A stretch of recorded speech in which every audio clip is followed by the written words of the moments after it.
Hey guys, David here. Welcome to Digital Outlook, where you're gonna find the best community in all of crypto. In today's video, what you hold could be worth more than gold. So guys, without further ado, why don't we get to it?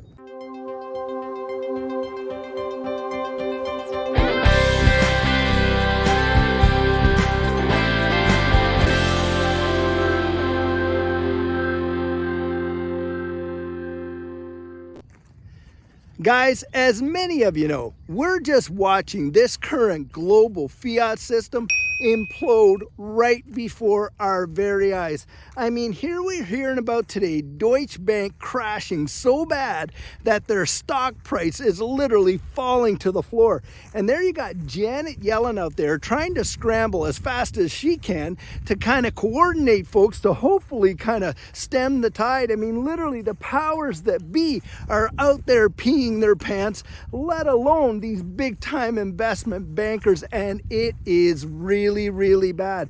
Now, for those of us that have been in this space for a while, we have seen this coming for a long time. And in fact, one of my subscribers who I was doing a coaching session with today, hey Finn, I owe this one to you, reminded me of Kendra Hill and some of the predictions that she had made. And literally what you're watching is almost verbatim what she was saying back there in 2018. We are literally seeing the implosion of this current global fiat system, and one bank after another is collapsing. And guys, it's just a matter of time until they flip the switches. And in fact, I was reading an article this afternoon, that was talking about the answer to this whole system that they're looking at. And sure enough, guys, what is it? Central bank digital currencies. I mean, have we not said this for years and years that this is a situation that's coming? And hey, when you think about that, distributed ledger technology was invented to address this very problem. And you've got a corporation out there like Ripple and like Stellar, and by the way, like Hedera Hashgraph, and a number of these ISO tokens. And what are they doing, guys? They're out there building the very infrastructure for this new central bank digital currency. And we're watching right before our eyes its implementation.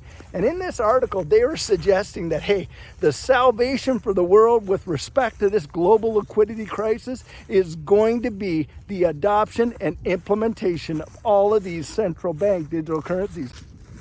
Now, not just mentioning that, Jerome Powell and the Federal Reserve have been literally delivering communiques out there, to these financial services committees, talking about adding a fourth element to monetary instruments. Now, we know monetary instruments currently have three things going for them, right?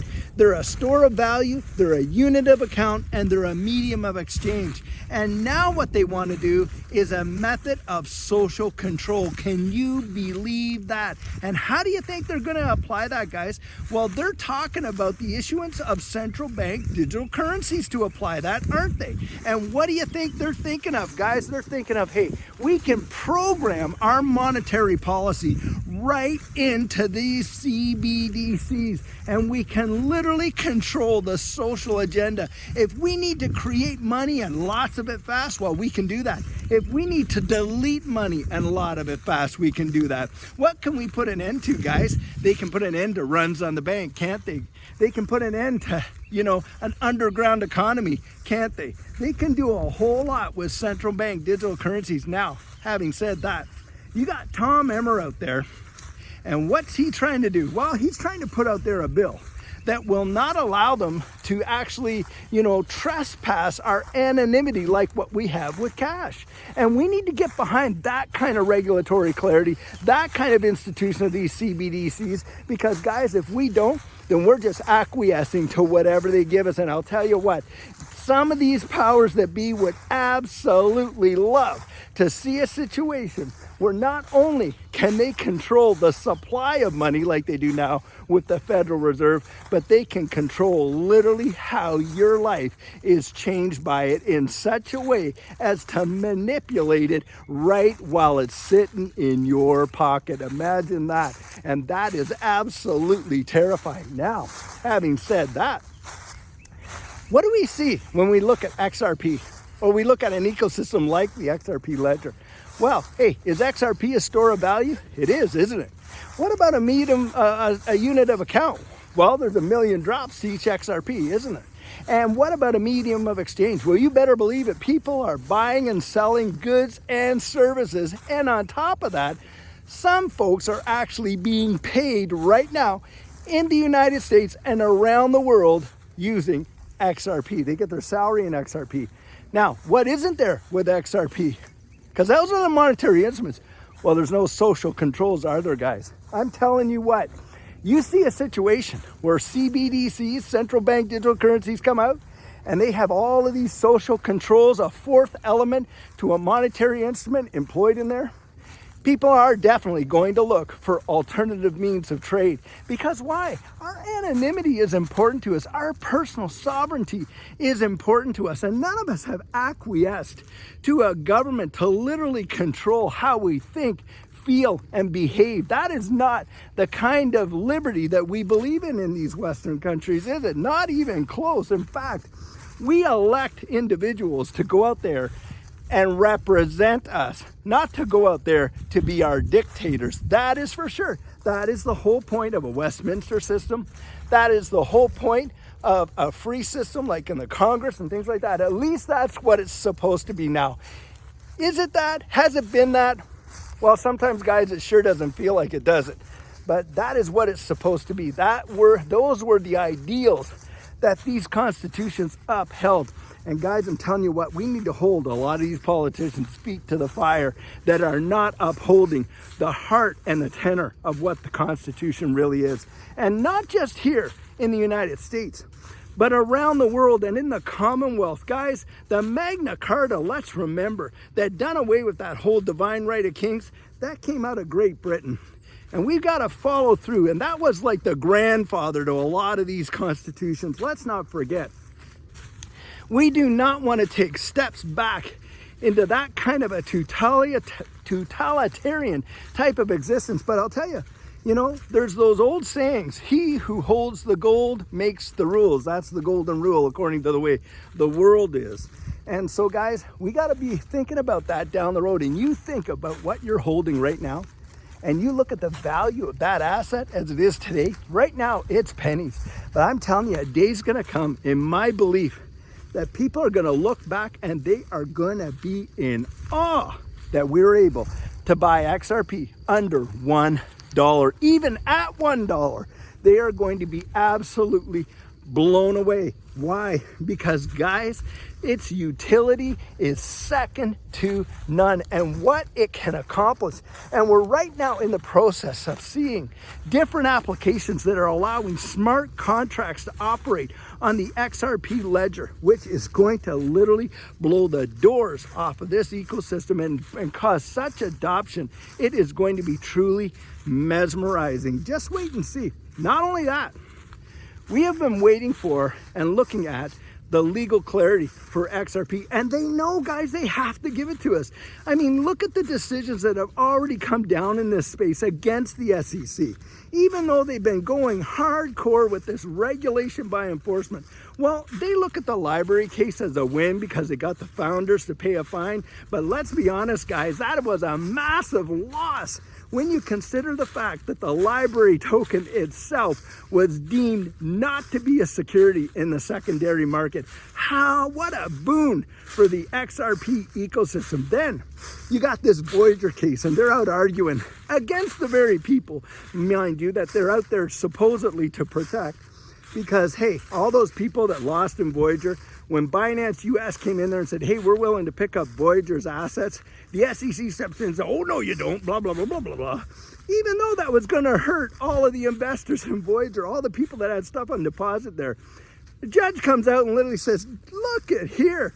You guys are supposed to be out there supporting and helping these folks when you're actually out there hurting them, and you're providing absolutely zero clarity, and it's likely that you never will provide it. Therefore, I'm not giving you this. I'm actually throwing your argument out, and I'm accepting this deal. And I'll tell you what, that had to be a major slap in the face to the SEC, because now you got it showing up in Ripple's fair notice defense, and now they're coming, oh, no. What? Come on, guys. You cannot make this malarkey up the way that they're trying to do it. And I think what we're going to see here is we're going to see XRP get legal clarity, which no other digital asset in this space has. And on top of that, you're going to see adoption like no tomorrow, because when XRP gets that legal clarity, we know Bank of America has already come out there and said, hey, we're going to take up Ripple on their ODL, and there's banks around the world and multiple non-disclosure agreements. That's what I believe, and I think a lot of other people believe that as well. With respect to this financial system that are signing on to this on-demand liquidity platform, and guys, I'll tell you what, right now, that is one major answer to this global liquidity crisis, and the regulators know it. And what they're really trying to do now, from what we can see, is they're just trying to mitigate how they get it employed. And so that, hey, look, they kind of can control the narrative, because God forbid that their idiocy and stupidity be completely exposed for what it is. They've created this situation. Look, you don't blow up a balloon and keep blowing it up and keep blowing it up, and for some reason think it's never going to pop, do you? Well, that's what they've kind of done here, is they just kick the can down the road until there's no can left to kick, because they kicked the living daylights out of it. And that's what they've done to this fiat system. They've kicked it so hard and so long down the road that it's absolutely got zero confidence left. And especially when you saw the death of the petrodollar. Guys, the only thing is there, we just haven't had the funeral yet, but the petrodollar is dead. And you can see that when you have Saudi Arabia coming out there, literally telling the world, signing up, number one, to be a BRICS nation, then telling the world at Davos that, hey, we're willing to accept alternate payment for oil than outside of the US dollar. Bing, last nail in the coffin right there. And all we're waiting for, guys, is the funeral. Let me tell you right now. And I think when you kind of take a step back and you kind of look at this from a holistic point of view, just imagine this, guys. And I say this, I've said it a few times, but way back when computers were coming out there, look, my first computer was called the Timex Sinclair. Yep, the Timex, the watch company there. And I was just mesmerized with this thing. And then, of course, we saw like the VIC-20 and the Commodore 64 and all that. And remember the clone computers and whatnot? Man, so many people were just mesmerized by the technology and totally oblivious to the opportunity. And then what happens? Well, the internet comes along, doesn't it?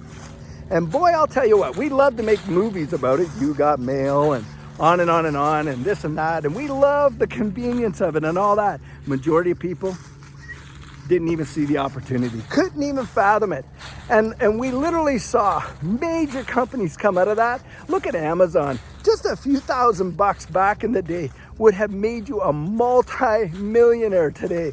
And Jeff Bezos is in line to probably become the world's first trillionaire. Him or someone out of one of these major blockchain organizations, and perhaps Garlinghouse or Chris Larson, who knows.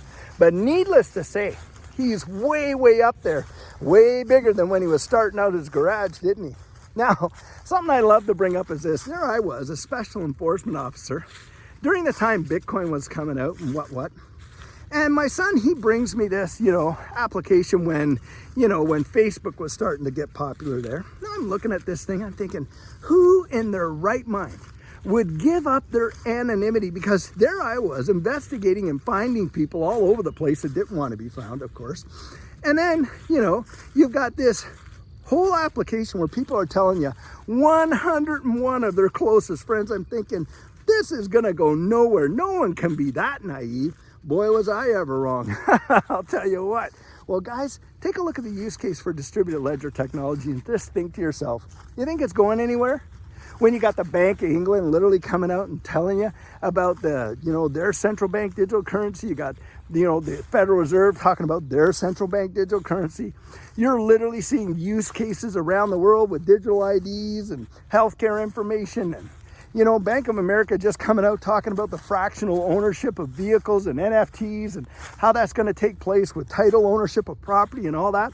And you're telling me that you're not going to see a major explosion in this space? Oh, I'll tell you what, I've missed a few, but I've got that experience behind me and underneath my belt, and I'm telling you, I can feel it almost in my bones that something's about to take place that has not taken place in generations, and probably is going to result in the greatest wealth transfer in the history of mankind. It is going to be massive, and most folks are going to be absolutely gobsmacked when it does. And I'm telling you what, those of us that have been in this space early, you just keep holding on in that regard, because from what I can see, what I believe, and your conviction of it, know what you hold, because I'll tell you, someday it could be worth way more than gold.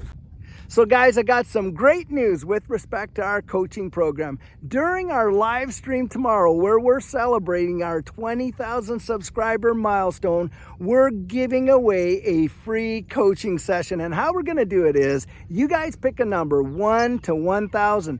And I'm actually emailing the number that we're choosing over to a very close friend of mine who will be able to validate the number beforehand. I'm doing that tonight, so that tomorrow, the person that gets closest to that number, either hits it or lower, the one that's lowest the closest, is going to win that free coaching session. And hey guys, if we get two people picking the same number, then I'm going to give 2 free coaching sessions away. That's how that's going to work.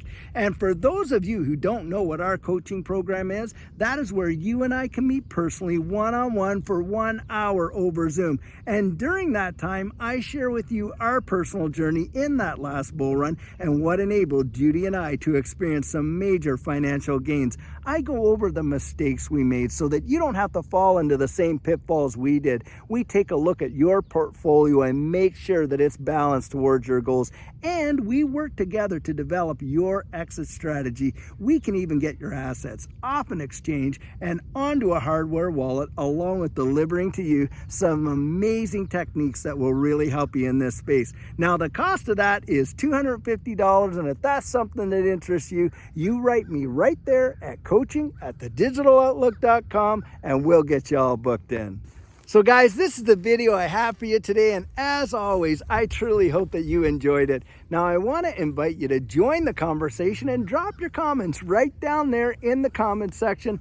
Open it up to the community and start a discussion. Now, many of you know I'm not a financial advisor, and this isn't financial advice. But if you found value in it, if you'd hit that like and subscribe, I'd appreciate it. And hey, don't forget to hit the notification bell down there, because as you know, things in this space change just like that. And I'd like to get that information out to you as soon as possible. And on top of that, I don't want you missing out on any of our regularly released videos.